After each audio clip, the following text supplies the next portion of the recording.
अस्सलाम वालेकुम, कैसे हैं जी आप लोग। मेरा नाम है रिजवान हफीज़ और आज हम जिस टॉपिक के ऊपर बात करेंगे वो है जी action potential. Physiology point of view से और न्यूरोफार्माकोलॉजी के पॉइंट ऑफ व्यू से ये टॉपिक बहुत ही इंपॉर्टेंट है और बच्चों को समझने में मसले मसाइल भी इसमें आते रहते हैं। थोड़े से टॉपिक्स हैं जो कंफ्यूजिंग होते हैं, बट अगर आप मेरे साथ स्टे करेंगे इस लेक्चर के एंड तक, आई श्योर यू कि at the end of this lecture आपके जितने कॉन्सेप्ट हैं इस टॉपिक से रिलेटेड वो सारे बिल्कुल क्लियर होंगे। आपको हर चीज़ का बिल्कुल प्रॉपर एक कॉन्सेप्ट होगा कि एक्शन पोटेंशियल होता क्या है, ये जनरेट कैसे होता है, ये प्रोपेगेट कैसे करता है। ये सारी चीज़ें आपको बिल्कुल क्लियर हो जाएगी। डिफरेंट आयन चैनल्स का क्या रोल है, हर चीज़ आपको बिल्कुल क्लियर हो जाएगी। तो आपने एंड तक मेरे साथ रहना है। मेरे चैनल को सब्सक्राइब भी कर दें, इस वीडियो को लाइक और शेयर भी लाजमी कर दीजिएगा। तो सबसे पहले अगर हम स्टार्ट करें व्हाट इज एक्शन पोटेंशियल या इम्पल्स या स्पाइक, ये होता क्या है बेसिकली। तो एक्शन पोटेंशियल एक रैपिडली प्रोपेगेटिंग इलेक्ट्रोकेमिकल चेंज है in the neuronal cell membrane after a stimulus. इसका मतलब जब कोई स्टिमुलस मिलता है तो न्यूरॉन की जो सेल मेम्ब्रेन है उसके अंदर एक इलेक्ट्रोकेमिकल चेंज पैदा होता है और वो इलेक्ट्रोकेमिकल चेंज फिर बड़ा रैपिडली आगे की तरफ प्रोपेगेट करता है, आगे की तरफ चलता जाता है। इसको हम कहते हैं जी एक्शन पोटेंशियल और स्पाइक और इम्पल्स। तो ये तो होगी डेफिनेशन। अब इस कॉन्सेप्ट को स्टार्ट करते हैं और स्टार्ट करेंगे हम पहली terminology, that is resting membrane potential. Resting membrane potential basically क्या है?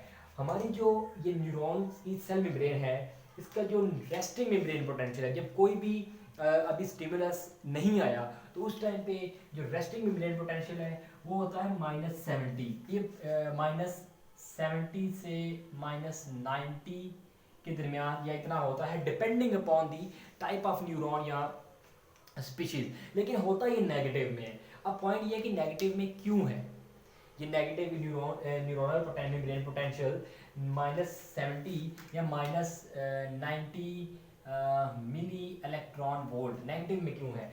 तो बेसिकली इसको समझने के लिए आपको ये दो चीज़ें देखनी पड़ेगी। ये मैंने एक न्यूरॉन का सेल बनाया, डिटेल मैं यहाँ पर एक्सप्लेन करूँगा, लेकिन इसको रेस्टिंग मेम्ब्रेन पोटेंशियल को समझने के लिए आप ये देखें कि ये है इंट्रासेलुलर, ये वाला, और ये है एक्स्ट्रा सेलुलर कंपार्टमेंट।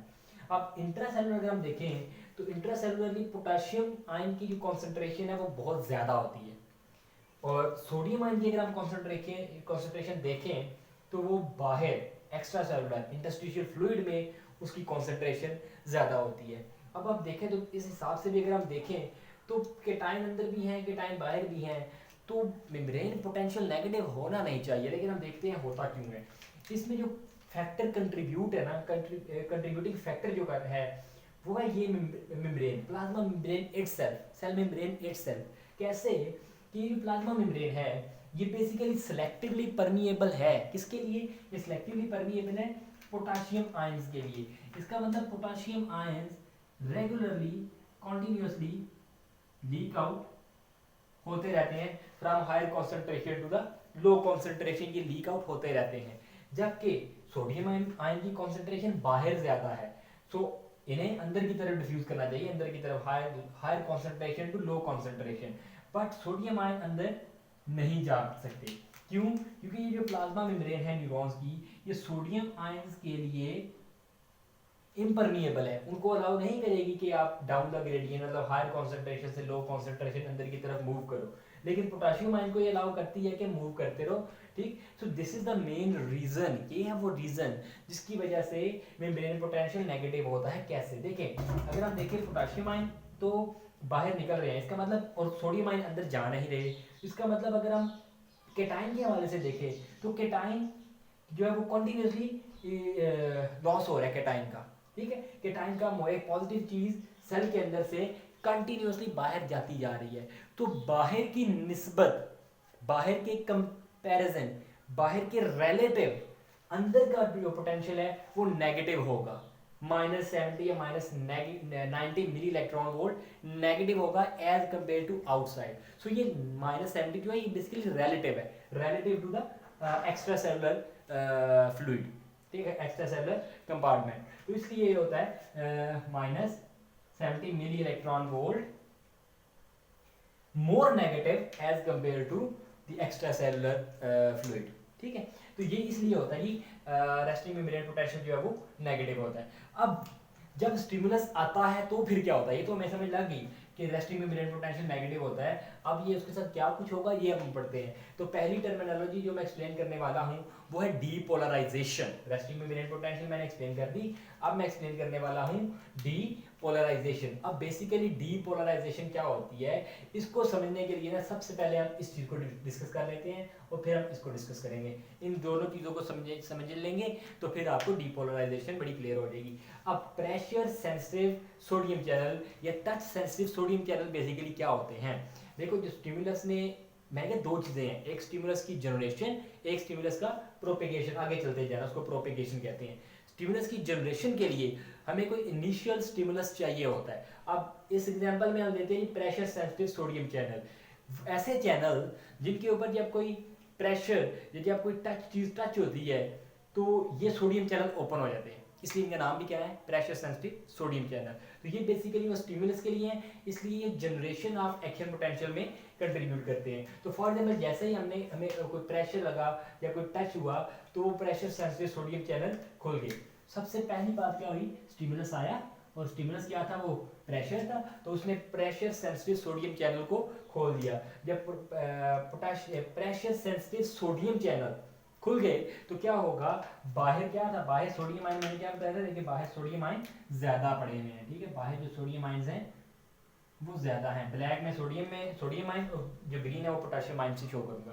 तो ब्लैक बाहर जो है पोटेशियम आयन ज्यादा है, तो sodium ion, I will repeat, बाहर जो है वो सोडियम आयन ज्यादा है। तो सोडियम आयन क्या करेंगे, एकदम से अंदर की तरफ जाना शुरू कर देंगे टच सेंसिटिव सोडियम चैनल के ओपन होने से। और ये कैसे ओपन होंगी, जब स्टिमुलस आएगा, जब टच आएगा या प्रेशर आएगा। ठीक, अब देखिए जैसे ही सोडियम अंदर जाएगा, इसका मतलब एक पॉजिटिव चीज सेल के अंदर जा रही है, तो मेम्ब्रेन पोटेंशियल थोड़ा सा पॉजिटिव होना शुरू हो जाएगा, यानी कि लेस नेगेटिव होना शुरू हो जाएगा। कैसे, जैसे ही वो स्टिमुलस आया, जो मेम्ब्रेन पोटेंशियल है वो इस तरीके से -68, -65, -64, -63 करता करता करता -60 तक पहुंच जाएगा। ठीक, अब जैसे ही वो -60 तक पहुंच गया, -60 तक वो जैसे ही पहुंच गया, -60 या -55 भी कुछ केसेस में थ्रेश होल्ड पोटेंशियल होता है। -60 या -55 मिली इलेक्ट्रॉन वोल्ट जो है थ्रेश होल्ड पोटेंशियल होता है। थ्रेश होल्ड पोटेंशियल का मतलब है कि इस पॉइंट पर आते ही एक चैनल है, उस चैनल का नाम है वोल्टेज गेटेड सोडियम चैनल, वो खुद ब खुद खुल जाएगा। उसने सिर्फ देखना है कि जब मेम्ब्रेन का पोटेंशियल -60 हुआ तो मैंने खुल जाना है। इसका मतलब उस चैनल की ओपनिंग या क्लोजिंग को कौन सी चीज़ कंट्रोल कर रही है, उसकी ओपनिंग या क्लोजिंग को जो वोल्टेज है मेम्ब्रेन का वो कंट्रोल कर रहा है। जब वो -60 या -55 होगा ऑटोमेटिकली वो खुल जाएगा। इसीलिए उस चैनल का नाम भी क्या है, वोल्टेज गेटेड सोडियम चैनल। ऐसा सोडियम का चैनल जिसकी ओपनिंग या क्लोजिंग को वोल्टेज कंट्रोल करता है। तो जैसे ही सबसे पहले -70 से -60 पे चला जाएगा, कैसे क्या कि प्रेशर सेंसिटिव सोडियम चैनल के खुलने की वजह से सोडियम अंदर जाएगा तो ये -60 पे चला जाएगा। और जैसे ये -60 पे गया, प्रेशर सेंसिटिव सोडियम चैनल जो है वो वोल्टेज गेटेड सोडियम चैनल जो है वो खुल जाएंगे। तो ये वोल्टेज गेटेड सोडियम चैनल खुल गए। ठीक है, अब जैसे ये वोल्टेज गेटेड सोडियम चैनल खुलेंगे तो अब सोडियम तो पहले ही बाहर ज्यादा था, अब बहुत सा सोडियम अब्रप्टली, बहुत तेजी से बहुत सा सोडियम जो है वो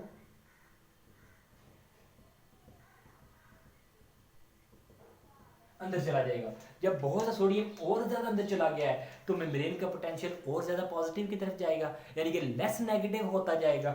लेस नेगेटिव होता जो होता है क्या जाएगा जी, ये -50 पे चला जाएगा, -40, -30, -20 और 0 तक पहुंच जाएगा। और ये थोड़ा सा कभी ओवरशूट +30 तक भी पहुंच जाता है। ठीक है, अब ये देखिए 0 की तरफ जा रहा है। 0 की तरफ अगर जा रहा है इसका मतलब जिसका नेगेटिव चार्ज था, जो इसका नेगेटिव पोटेंशियल था, जो नेगेटिव पोल बना हुआ था मेम्ब्रेन के ऊपर, वो खत्म होता जा रहा है ना। जैसे जैसे सोडियम अंदर आएगा तो ये जो मेम्ब्रेन का पोटेंशियल है, क्योंकि सोडियम एक पॉजिटिव चीज़ है, पॉजिटिव अंदर जा रही है चीज़, तो इसका जो है मेम्ब्रेन पोटेंशियल वो लेस नेगेटिव होता जाएगा, यानी कि मोर पॉजिटिव होता जाएगा, 0 की तरफ जाता जाएगा। इसलिए क्योंकि उसका जो नेगेटिव पोल था, जो नेगेटिव पोटेंशियल था वो खत्म हो रहा है, इसलिए इस स्टेज को हम क्या कहते हैं जी, इस स्टेज को हम कहते हैं डीपोलराइजेशन। बड़ी अटेंटिवली बात सुनिएगा, डीपोलराइजेशन, ठीक है। अब जब सोडियम काफी सारा अंदर आ गया, अब जैसे ही सोडियम का जो पोटेंशियल है वो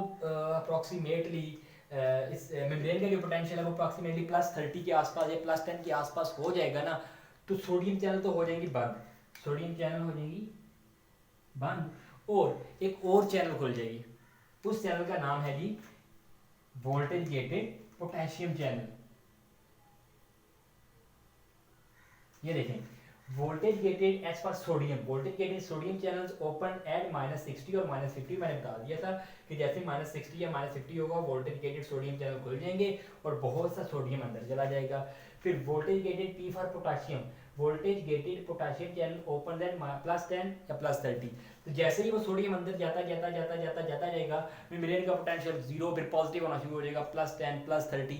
जब +10 या +30 होगा तो जो वोल्टेज गेटेड पोटेशियम चैनल है वो भी खुल जाएगा। तो जब वोल्टेज गेटेड पोटेशियम चैनल, जैसे है you can see voltage gated potassium channel, तो जैसे ही वोल्टेज गेटेड पोटेशियम चैनल खुलेगा तो इंट्रासेलुलरली अगर हम देखें पोटेशियम की कॉन्सेंट्रेशन ज्यादा है, सेल के अंदर वाली साइड पे पोटेशियम की कॉन्सेंट्रेशन ज्यादा है। ये मैं पोटेशियम ग्रीन से बना रहा हूँ।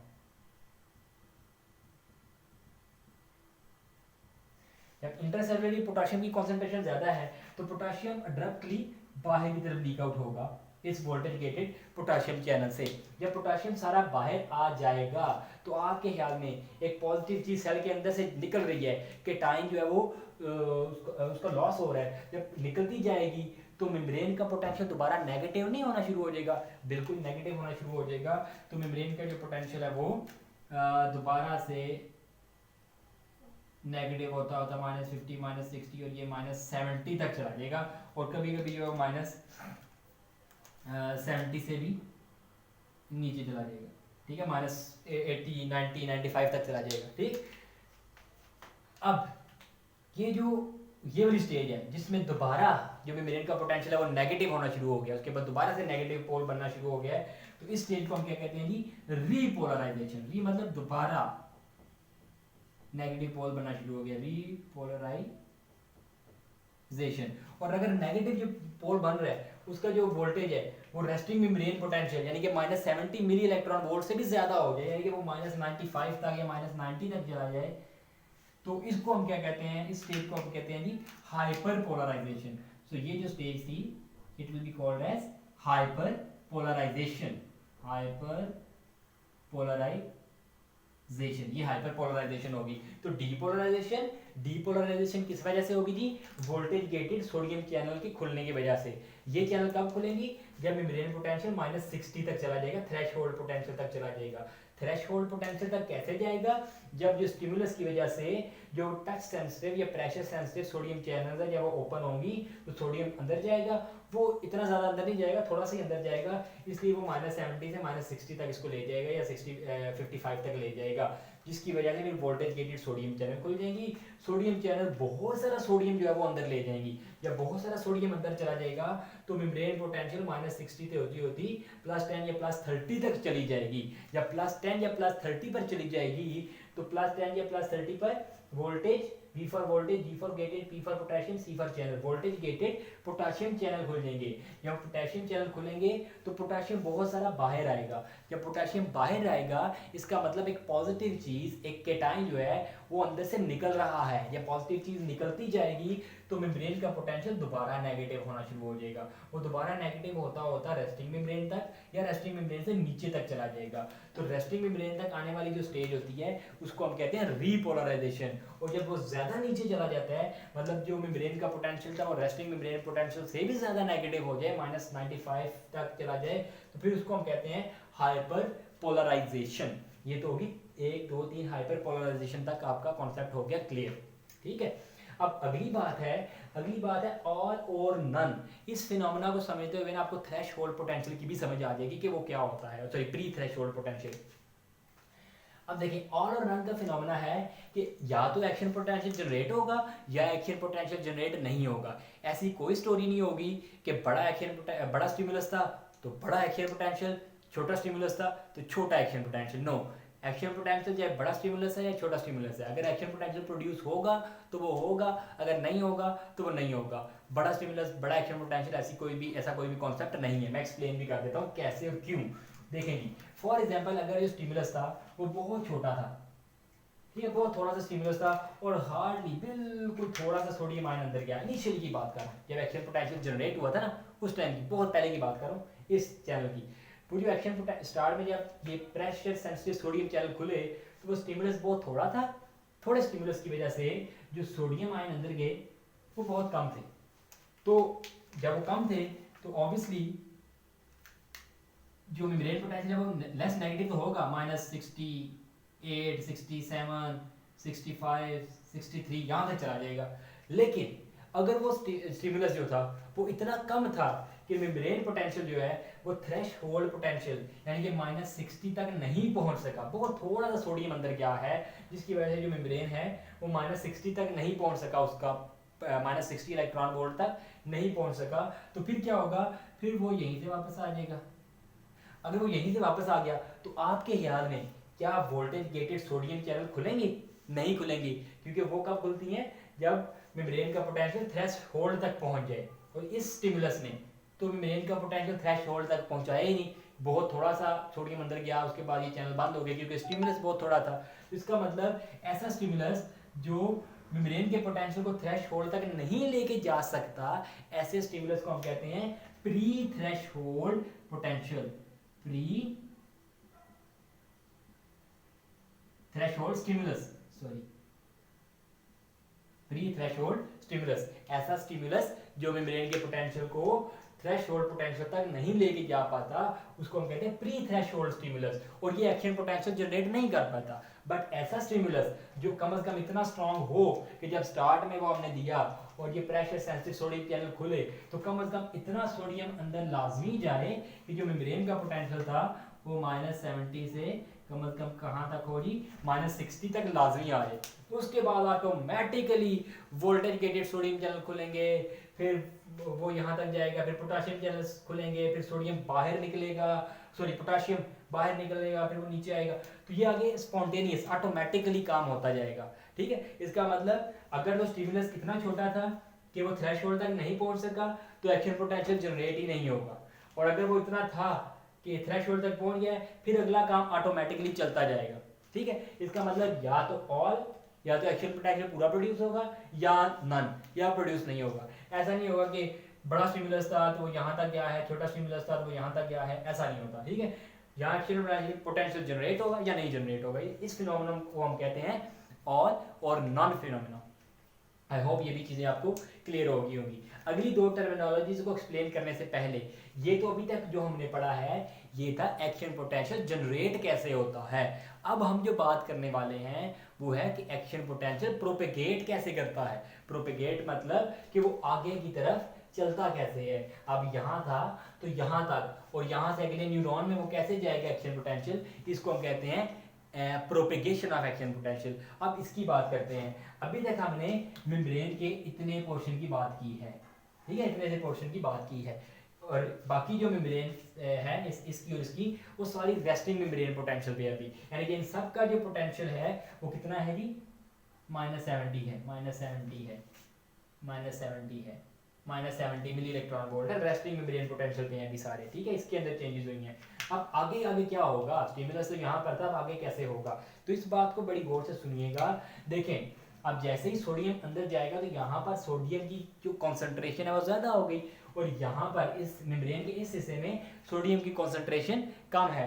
तो सोडियम क्या करेगा, आगे की तरफ डिफ्यूज करेगा, higher concentration to low concentration. जब सोडियम यहाँ पर आएगा, गाइस इस बात को बड़े गौर से सुनिएगा, ये बात मैं पहले कर चुका हूँ लेकिन मैं उसे लिंक करूंगा। तो जैसे ही सोडियम यहाँ पर आएगा तो ये मेम्ब्रेन जो -70 था, मैं इसको यहाँ पर बनाता हूँ, ये जो मेम्ब्रेन -70 पे था, ऑब्वियसली जब पॉजिटिव चीज यहाँ पर आ रही है डिफ्यूज होके तो ये भी लेस नेगेटिव होती जाएगी, -65 -60 तक चली जाएगी। तो जब -60 तक चला गया, -60 तक किस वजह से गया कि यहाँ से जो सोडियम आयन थे वो यहाँ पर डिफ्यूज हुए हैं, एक पॉजिटिव यहाँ से जब गई है यहाँ पर, तो ये -60 70 से -60 हो जाएगी ना, कम मोर पॉजिटिव या लेस नेगेटिव हो जाएगी। जब -70 होगी तो ऑटोमेटिकली कौन से चैनल खुल जाएंगे, शाबाश बताएं, -70 पर voltage gated sodium channel automatically खुल जाएंगे। जब सोडियम चैनल ऑटोमेटिकली खुल गए तो बहुत सा सोडियम, बाहर सोडियम ज्यादा होता है, हमने पहले भी पढ़ा है, तो बहुत सा सोडियम जो बाहर बहुत ज्यादा था वो एकदम से अंदर की तरफ रश करेगा और अंदर जो है सोडियम की कॉन्सेंट्रेशन दोबारा से बढ़ जाएगी, बाहर सोडियम थोड़ा कम हो जाएगा। ठीक है, जब सोडियम एकदम से अंदर चला गया है तो ये क्या होगा, ये यहां से करता करता 0 पर या थोड़ा उसके ऊपर तक चला जाएगा और डीपोलराइजेशन हो जाएगी। और जैसे ही डीपोलराइजेशन होगी वोल्टेज गेटेड पोटेशियम चैनल खुल जाएंगे, इनके +30 होगा या +10 होगा तो वोल्टेज गेटेड पोटेशियम चैनल यहाँ पर खुल जाएंगे। जब वोल्टेज गेटेड पोटेशियम चैनल खुल गए तो अब क्या होगा कि जो पोटेशियम हमें पता है कि अंदर ज्यादा होता है, पोटेशियम जो है वो अंदर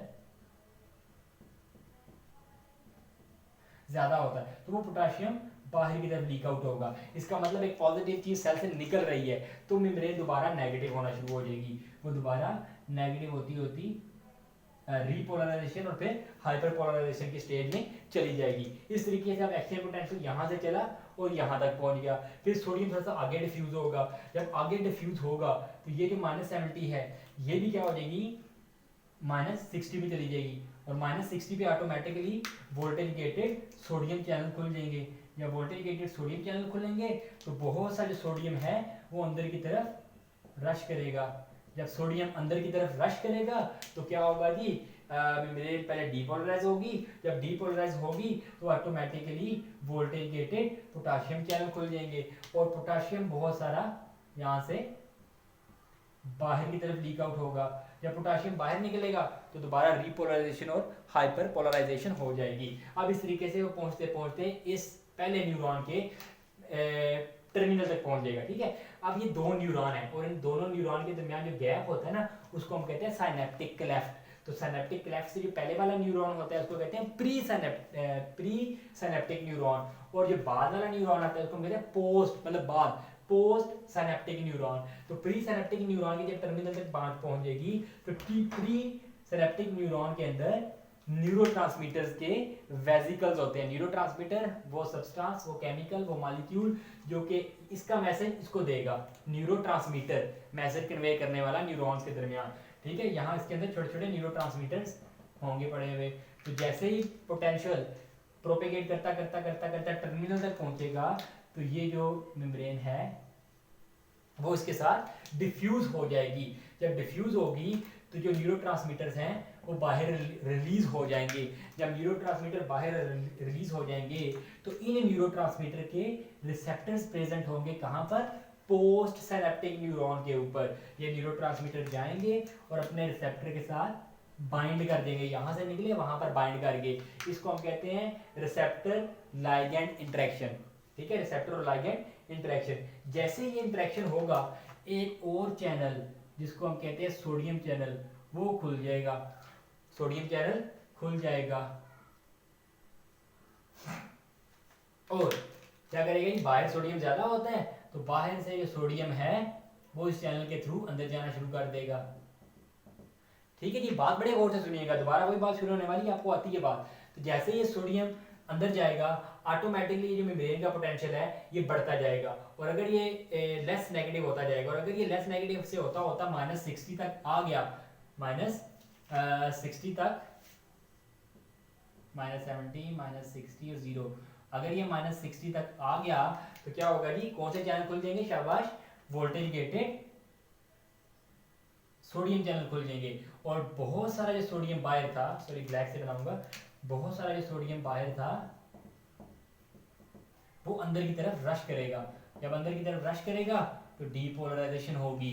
जब डीपोलराइजेशन होगी या +10 और +30 होगा तो वोल्टेज गेटेड पोटेशियम चैनल खुल जाएंगे और बहुत सारा जो पोटेशियम अंदर था, अंदर पोटेशियम ज्यादा था, देखें, या बहुत सारा पोटेशियम जो अंदर था वो बाहर की तरफ लीक आउट होगा। जब वो बाहर की तरफ लीक आउट होगा तो रीपोलराइजेशन या हाइपर पोलराइजेशन हो जाएगी। और इस तरीके से अब ये जो मेम्ब्रेन एक्शन पोटेंशियल है वो आगे यहाँ से सोडियम आयन आगे डिफ्यूज होगा, फिर आगे और ये मेम्ब्रेन पोटेंशियल ऐसे आगे प्रोपेगेट करता जाएगा। So this was about the generation of action potential जो कि पहले पढ़ा था, and now it was about the propagation of action potential. I think ये दोनों चीजें अब आपको बहुत सारी क्लियर हो गई हैं कि एक्शन पोटेंशियल करता करता कैसे जाके स्पाइनल कॉर्ड और ब्रेन तक फिर वो पहुंच जाएगा और जहाँ वहां पर जाके वो डिफरेंट पार्ट्स को एक्टिवेट करेगा। सो इस तरीके से एक्शन पोटेंशियल प्रोपेगेट करता है। अब एक बात ये है कि एक बार तो एक्शन पोटेंशियल जनरेट हो गया, दोबारा जनरेट कैसे होगा? दोबारा क्यों जनरेट नहीं होगा? क्योंकि कॉन्सेंट्रेशन तो सारी हमने उल्ट पुल्ट कर दी है। हमने कहा था कि अंदर पोटाशियम की कॉन्सेंट्रेशन ज्यादा होनी चाहिए, लेकिन वोल्टेज गेटेड सोडियम चैनल ने बार बार सोडियम को अंदर लेके गए हैं तो अंदर सोडियम की कॉन्सेंट्रेशन ज्यादा हो गई है। हमने कहा था कि बाहर सोडियम की कॉन्सेंट्रेशन ज्यादा होनी चाहिए, लेकिन बाहर तो सोडियम की कॉन्सेंट्रेशन कम रह गई है। तो अब ये जो मूवमेंट है ये कैसे होगी? इनिशियल जो कॉन्सेंट्रेशन थी वो हमें रिक्वायर्ड है, वो हमें कैसे मिलेगी? तो उसके लिए एक बहुत खूबसूरत पंप जो है वो इस्तेमाल होता है। उस पंप का नाम है जी सोडियम पोटेशियम ATPase पंप। ठीक है जी, क्या नाम है इसका? Sodium potassium ATPase pump. अब ये पंप कंटिन्यूसली बहुत सी जगहों में ये पंप लगे होते हैं, या एक ही पंप नहीं होता, बहुत सी जगहों में, जैसे चैनल बहुत सारी है ना, इसी तरह पंप भी यहाँ पर पंप लगे होंगे और ये कंटिन्यूसली क्या काम कर रहे होंगे कि जो बहुत सा सोडियम अंदर जा रहा है ना, उनमें से बार बार 3 सोडियम को ये बाहर लेके आएंगे हर चक्कर पे। और जो पोटाशियम बाहर आ गया है, पोटाशियम तो अंदर होना चाहिए था, ये जो पोटाशियम बाहर आ गया है लीक आउट हो गए बाहर, ये देखें, इनमें से क्या करेंगी? 2 पोटाशियम को अपने साथ बाइंड करके वापस ले जाएंगे। 3 सोडियम बाहर, 2 पोटाशियम अंदर ट्रांसपोर्ट करते रहेंगे और साथ साथ वो इनिशियल जो बैलेंस है वो मेंटेन रहेगा। और इस काम के लिए ये एक ATP के मॉलिक्यूल को यूज करेंगे, एनर्जी को यूज करेंगे। इसका मतलब ये जो पंप है ये एनर्जी यूज करने वाला पंप है और ये बहुत सारी एनर्जी, आई थिंक हमारे जो न्यूरॉन्स की जो 65% जो एनर्जी है वो सिर्फ यही पंप इस्तेमाल करता है। इसकी रीजन क्या है कि काम बहुत कर रहा है ना, ये कंसेक्यूटिवली ये जो इनिशियल कॉन्सेंट्रेशन थी पोटाशियम अंदर ज्यादा और सोडियम बाहर ज्यादा, उसको मेंटेन करने की कोशिश कर रहा है, इसलिए बहुत काम करता है, बहुत ATP यूज करता है। सो आई थिंक अब आपको इसका फंक्शन भी क्लियर हो गया, आपको सारे चैनल्स का फंक्शन भी क्लियर हो गया, आपको deep polarization, repolarization, hyper polarization भी क्लियर होगी और एक्शन पोटेंशियल प्रोपेगेट और जनरेट कैसे होता है वो भी आपको समझ आ गई, ऑल और नन फिनोमेना भी समझ आ गया। अब है जी एब्सोल्यूट रिफ्रैक्टरी पीरियड और रिलेटिव रिफ्रैक्टरी पीरियड। अच्छा, ये जो चीज़ें हैं ये मैं अगली वीडियो में एक्सप्लेन करूंगा क्योंकि इनके ऊपर बड़ी थोड़ा ज़्यादा टाइम लगेगा। तो अभी की वीडियो काफ़ी लेंथी हो गई है, तो अगली वीडियो में मैं इन दोनों को एक्सप्लेन करता हूँ और फिर मैं आपको एक ये भी चीज़ बताऊंगा कि एक्शन पोटेंशियल इसी डायरेक्शन में क्यों प्रोपेगेट कर रहा है, इस डायरेक्शन में प्रोपेगेट क्यों नहीं किया था। ठीक है, ये दोनों बातें जब हम ये वाली पढ़ेंगे तो आपके ये कॉन्सेप्ट भी क्लियर हो जाएंगे।